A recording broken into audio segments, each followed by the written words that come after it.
Good afternoon and welcome to Fur, Fins, and Feathers. Believe it or not, but this is our 65th episode. And today we are very honored to have Chris Bartos of Taunton, Massachusetts, who comes with two rare breeds. Welcome. Well, thank you for having us, Brian. Love to introduce you to two of my guys here. The little fellow on my lap is a 5-month-old Lao Chin. And a lot of people have never heard of the breed, even though it's an extremely old breed that's been around since the Renaissance. It's in the non-sporting group. They were accepted to the AKC in 1999. And they run maybe 12, 13 pounds, perfect little house dogs. It's surprising that people don't know about them because they're very versatile, can do just about anything you want them to do. And then my other dog on the ground, who's being very polite, is my 3.5-year-old Irish Water Spaniel, Lily. And it's another old breed, one of the first breeds that were registered with the AKC when the AKC first developed. But also a very uncommon breed and a very versatile breed that can do just about anything you ask them to do. And you have done a lot with these two breeds, but you have done a lot in various exercises. Tell us about I know I first was introduced by the American Water Spaniel at an agility trial. Yeah. Talk about your dogs and agility. Yeah, I've been doing agility probably for over 20 years with various breeds. And I do it because I absolutely love it. It's a fun way to get out, meet a ton of people, keep active, keeping an active breed active and engaged. Both these breeds can be extremely successful, but I always like to tell people agility is a fun sport. You don't have to go out and compete to be on the world team. You can just go out and have a good time with the breeds that you love. This is a very versatile breed. It is a versatile breed. They title in everything. They hunt, they do breed showing, we do lure coursing with both of these breeds. They love to chase the little plastic bag. That's their favorite thing. Do nose work, they do barn hunt, but I say agility is her favorite. She lives for agility. The Lowchen, on the other hand, I've been most successful in agility with Lowchen because my previous Lowchen had a Mach 2, which is a high level of success in AKC agility. And it was his uncle. And we went to the AKC Invitational for several years, and he won the top Lowchen medal once, which was exciting for us. And just a very versatile breed. His dad, who I also own, is the first Lowchen to get coursing excellent title. So he does lure coursing, and he runs F cats, which are the fast cats, which is running for speed. He's got barn hunt titles. He's got nose work titles. It's just fun. We just try everything. We'll try it all, and these guys are game for everything. Both of these breeds. Have they done they've done agility? Mm-hmm. Have they done anything in conformation? Yeah, I've shown the Water Spaniel a few times. The EJ is young, but we have high hopes for him. He and his breeder would like to be showing him when he gets a little bit older, but we have high hopes for him. He's going to be a nice little show dog. It's not my favorite thing to do, but I do compete in conformation. I much prefer agility. It's a little bit more active, a little bit more fun for me and the dogs. Where do you travel with these dogs? We travel anywhere basically in the general vicinity for trials. A lot of times up in Amherst, New Hampshire, up in American Canine Country. We compete up there a lot. There are a lot of trials. We'll go to Surefire Dogs in Westboro. We go trial there. We train out on the Cape in Bourne. So we train out there. So there are some agility trials coming up, aren't there? There are almost every weekend. Yeah. Wow. So you can stay really, really busy with agility. Because of my career, I work at the zoo, so I have weird hours. So I tend to work Sundays. So we can only trial on Saturdays. So it takes us a little longer to get our titles than some, but I wouldn't trade it. We love it. These two are being very well behaved, actually. Now, I saw Lily in Rhode Island Yes. at an agility and she was having a ball. Oh, she always does. That's what the fun thing about Water Spaniels is they do everything with that little dash of Irish fun in them. The first time I ever met one, I used to have Skye Terriers. So I've always had weird breeds. I've never had. Skye's one of my favorite breeds. I had Skye Terriers for years. I used to show my Skies. I did obedience with my Skies. And actually, my first dog I ever trained in agility was a Skye Terrier. And then I realized I probably needed a dog with legs to do a little more agility. And I'll never forget watching obedience at the time, and this is a long time ago, and watching a person with a Water Spaniel going through obedience exercises. This person's now my friend. But the dog I was laughing because the dog was perfect, but the dog did everything with such style, and it was just having a blast. You can tell the dog was just having a grand time, just on the edge of being out of control, but not quite. And that's just how they are. Like everything they do, they're just flat out into it. They just have a wonderful time. They just have so much fun.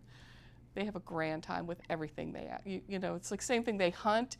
They're probably not always not as successful as like a labs, because you could train a lab to go to pass a test straight out, straight back. That's what they want. Water Spaniel will sometimes figure, no, it might be better to go around this way, which they won't get the most points, but they'll do it with style. And that's just how they are. You have to accept that with them. That, you know, if you want a perfection, Water Spaniel may not be your breed, but they can do extremely well at just about anything you ask them to do, and multiple things. You know, they won't specialize in one thing. They'll do anything. What are some of the things you've done with Lily? Lily is mostly does agility almost every weekend, but she does lure course, and we go run lure coursing, and she likes that as well. It's a lot of fun. They have to stay very fit to lure course, because on a regular, what they call is a coursing ability test, what they have for breeds that are not sight hounds. And they run alone. You're not racing against another dog, but the course is 600 yards long. So the dog's running flat out after essentially a plastic bag on a string for 600 yards. And the dogs just have to stay on it. And they do. And it's amazing to see the athleticism. What's even more amazing is the Lao Chin do it. And his dad does it. And he's got, actually this weekend, we're going lure coursing with his dad. With his dad. With his dad, because he's not old enough. He has to be a year old. And Eddie is 8 years old and still runs coursing tests. So he's 8 years old and still runs 600 yards like it's nothing. They're very, very athletic, long-lived, healthy breeds, both of them. Which is, you know, considering, one thing about the Lao Chin is at one point, they were considered the rarest dog breed in the world. They were in the Guinness Book of World Records. They almost disappeared in World War II and World War I. They bred them back. Is there a resurgence now? They're still uncommon, and they're still hard to come by, but they're getting more popular. I think people are realizing that they can do more than just walk around the show ring. For the longest time, people didn't do performance sports with them. People just showed them. And then there are a few people out there that are groundbreakers that, you know, we've got two in the breed that are triple champions, champion Och Mox. Don Roback has been at the finals of the AKC Nationals with his Lao Chin. And we've had several that have been in the finals of the Invitational. They're phenomenal agility dogs, and they're very, very versatile and can do anything. And people are just starting to discover, and they're nice little portable size. And if people sometimes don't like the lion clip, but people keep them in a pet clip sometimes. You don't have to have the lion clip unless you're going to show them. But they're just a wonderful breed. I can't say anything but good things about them. I like them. I like both breeds. I like having a big breed and a little breed. But they do work together really well. He's adorable. Look at that face. And these guys could come in any color.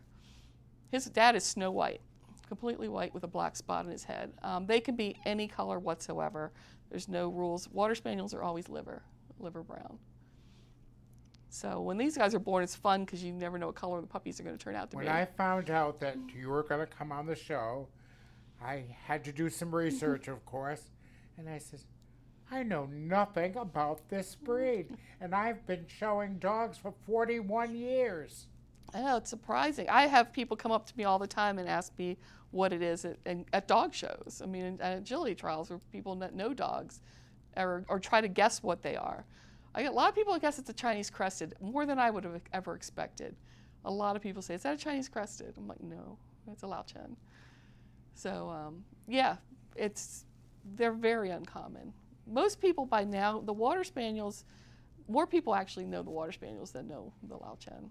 The Water Spaniel, because of course I had Kerry Blue Terriers, and I was very familiar with knowing the various terrier breeds, because I loved Skye Terriers. I love Skye. I miss my Skies, I do. Loved Skies.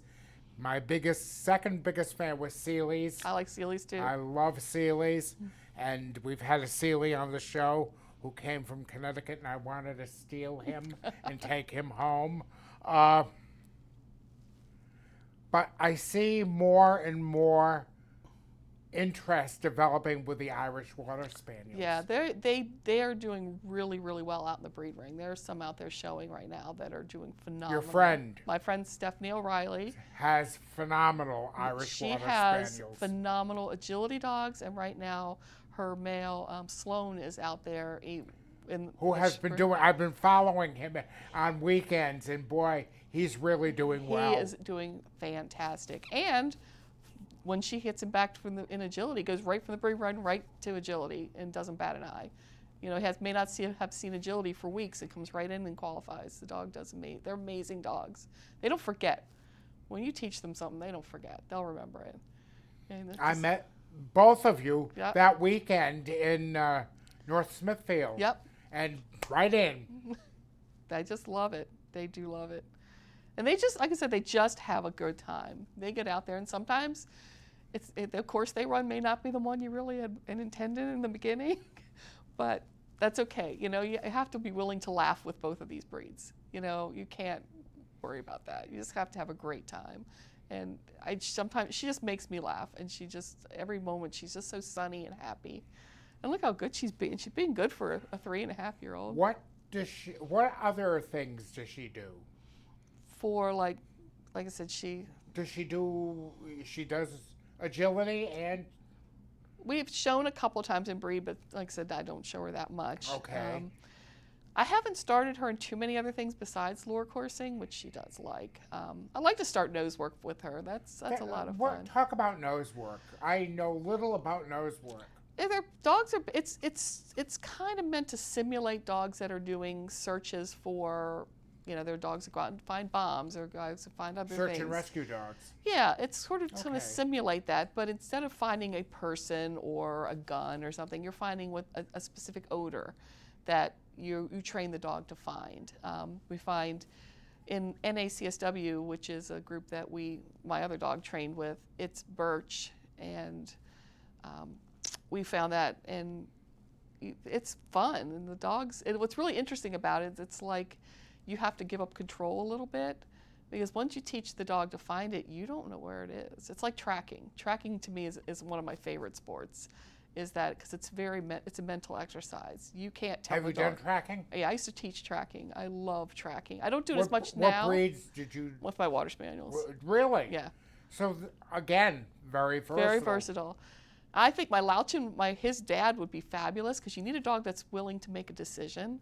Because when tracking, you know, you're looking at a big empty field and you have no idea where that track went, and you can't help them. So you have to have a dog that when it gets to a corner is willing to say, it's over here. You know, they have to be very confident and very sure of themselves. And so they're not only for bloodhounds. I used to work in tests, and I found a lot of times bloodhounds would fail. It's because they're too good. Because in AKC tracking, you know, a person walks a track and they'll leave a scent article to start, and they'll have a glove at the end. And the bloodhound would smell. They're supposed to follow the track, you know, the trail where the people went. Well, the bloodhound would be so good, it would just kind of smell the start, pick up its head, go, it's over there, and just beeline straight to the glove. It didn't need to do the whole track. Some of them were almost too good, you know. But I think it's really interesting, because I just love watching the dogs think and watching them work. And nose work is easier to do, because you can do that. You can teach that at home, or, you know, you don't need a lot of equipment. You don't need, you know, a big place to work. You don't need a big training facility. you can train that very easily with a small group of people, and you even train it yourself once you know how to do it. So what you're telling me is people can do some reading and learn about different activities Yeah. and go out and have fun with their dogs. Yeah, it's fun. You could start with nose work by just hiding treats around your house. That's how I started Eddie, which is his dad. I would just took some cookies and hid him around the house and taught him find it, and then just started linking the odor with the treats, and then that's all it took. And it was fun. It gave us something to do, and it was easy to do if it's pouring down rain or winter and you don't have anything else to do. Teach some nose works, and it's just a fun thing, and my dogs all really enjoy it. I like barn hunt too, but I don't have rats in the house. And now for barn hunt,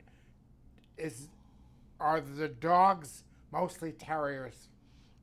Any breed can do it. Any breed can do it? Yeah, his dad has a senior barn hunt title, and he'd never been trained a day in his life. I took him out one day and said, let's just try this. I put him in the ring and said, go find a rats, Eddie. And he did. And he loves it. He absolutely loves it. We just do it once in a while because we can't fit it in with everything else we do. But he just he's a little hunter. How did you get so fascinated? How did you start with dogs? I've had dogs my whole life, and that's been a long time. I begged my parents for dogs when I was a kid, and I had a beagle when I was little, and like everybody started, and then got my first dog I bought myself was a Shetland sheepdog. I had a Sheltie, and we did obedience because back then that was breeder obedience. There wasn't a whole lot else to do, so we did obedience, and after that I fell in love with Skye Terriers, and I had Skye Terriers for many years, and then just that intrigues me. Yeah. Boy. I love Skies. I love Skies. I love them too. I really do. They're fun. There's some out there doing stuff now. There's one in the area that's doing barn hunt, and I saw her at lure coursing, so she's doing some stuff with her Skye. But Elaine Hershey has done some great work with her dogs. There's some fabulous dogs. Yeah. Lovely Skies. They're beautiful dogs, and they got character. I like them when they got a lot of character. But they're fun breeds. Because I work with exotic animals, and people always ask me, like, why don't you want to have a pet tiger? I said, no, not really. My idea of exotic pet are weird dog breeds. It's like I'll just as soon have a Lao Chin and a Water Spaniel. There are so many breeds that I don't even know. Yeah, exactly. And there's so many. It's like if people just would stop and look at some of the breeds that are less common, because some of them would fit what people need really well. Like, this is a spectacular breed. I just think these guys are awesome. Because like I said, they're nice, portable size, and will do anything. They're very, very outgoing, very sporting. They have never met a person they didn't like.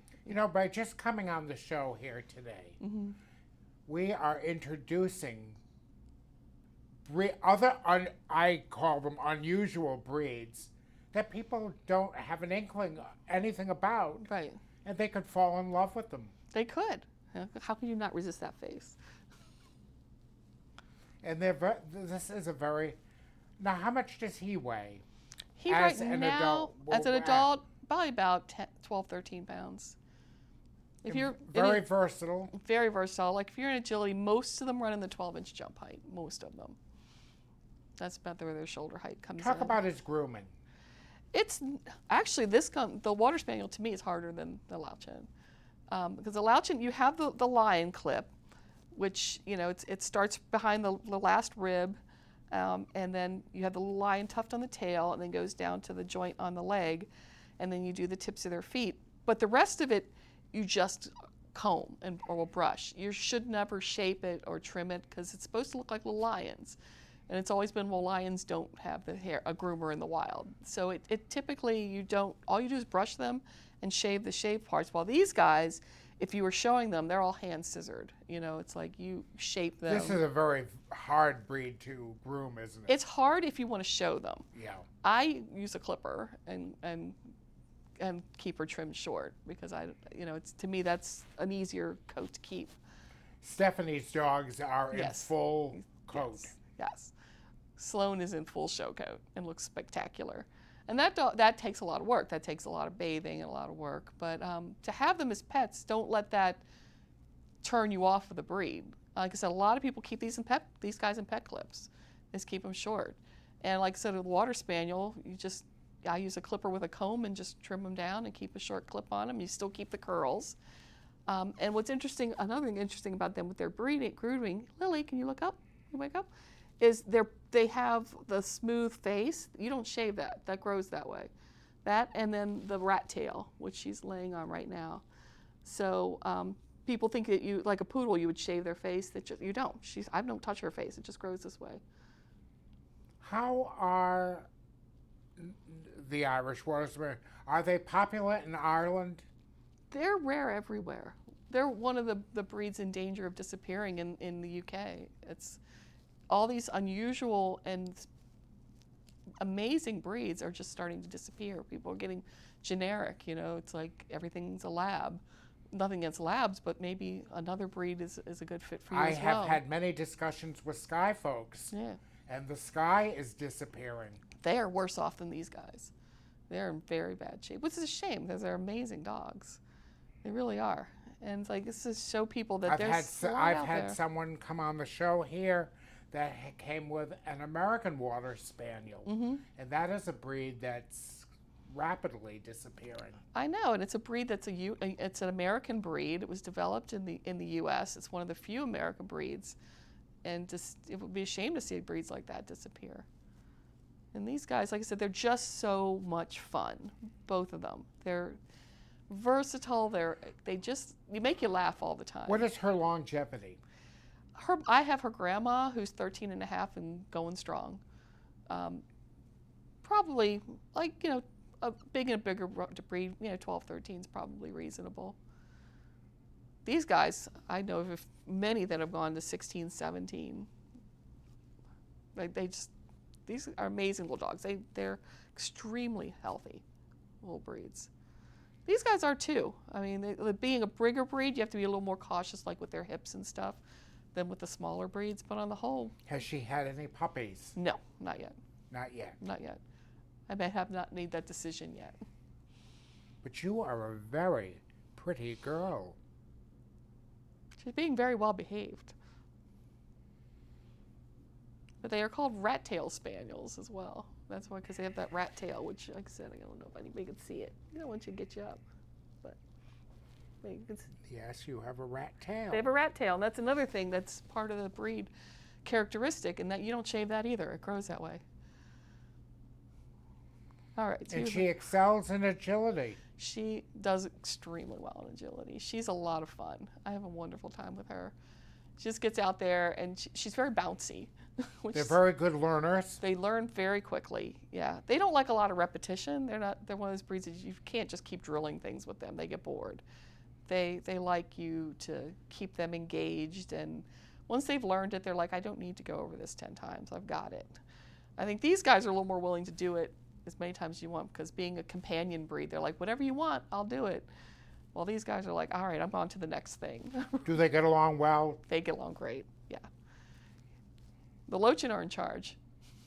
They're definitely in charge. So this one's the boss. Well, his dad is. He's learning to be. Well, they think that Water Spaniel ears are good toys, and they'll grab on, and the Water Spaniel will drag him around. Now, what color is Dad here? His dad is white. White. Snow white with a black spot on his head. And they are all colors? All colors. Any color. So there is no preferred color? Nope, no preferred color whatsoever. Which is good. It's kind of fun. Like I said, when you get a litter of Lowchen, you never know what they're going to look like. And they are solid liver. here. Yeah, solid liver. Solid liver. Yep. Right, Lil? And rare in Ireland, too. Rare in Ireland, too, which is it's a shame. Because there's so many of those unique Irish breeds, like you said, like the Kerry Blues and these guys. Kerry Blues are in trouble. And Glennabamal Terriers, all those unusual breeds from Ireland. Yeah, it's a shame.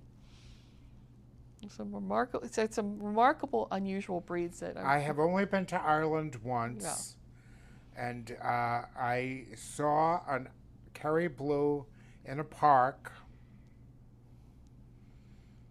and I went to say, I said, oh my God, we have a Kerry Blue, and I went over to pet him, and the owner said, you don't know anything about Kerrys, or you're an American. And I said, I'm an American. I says, and I have Kerrys. He says, they're not like the Kerrys here. He says, stay away. No petting the strange Kerry. No, so they're not very popular over there. They're much more prevalent in England. Huh, interesting. Being a good puppy. Skies, I don't hear much about. No. There is an emergence of Sealyhams, though. Yes. I've been seeing them in agility. And Sealies are really gaining in number.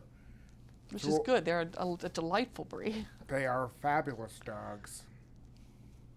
I like to see the unusual breeds. I was at an agility trial once and saw Dandy Dinmont. I had to run over and visit him. I thought it was the best dog I'd ever seen. Because that's a breed you really don't see. You don't see them ever. His name was Walter. Perfect name for a dandy. You guys are being very, very well behaved. So what other breed, do you have any other breeds? Right now, just... Do you judge? No, I don't. I don't have the time because I work so much. I can't even commit to a whole weekend to trial. And if you need to judge, you have to be able to commit to a whole weekend, which I can't really do. Who knows, maybe when I retire, that will be my next thing to do. But right now, I just like to train and compete. So what's your coming up weekend? What are you going to be doing this weekend? Tomorrow is training, is our training class, and then Saturday. Where do you train? At Joseph's in Bourne. Okay. So that's a little hike.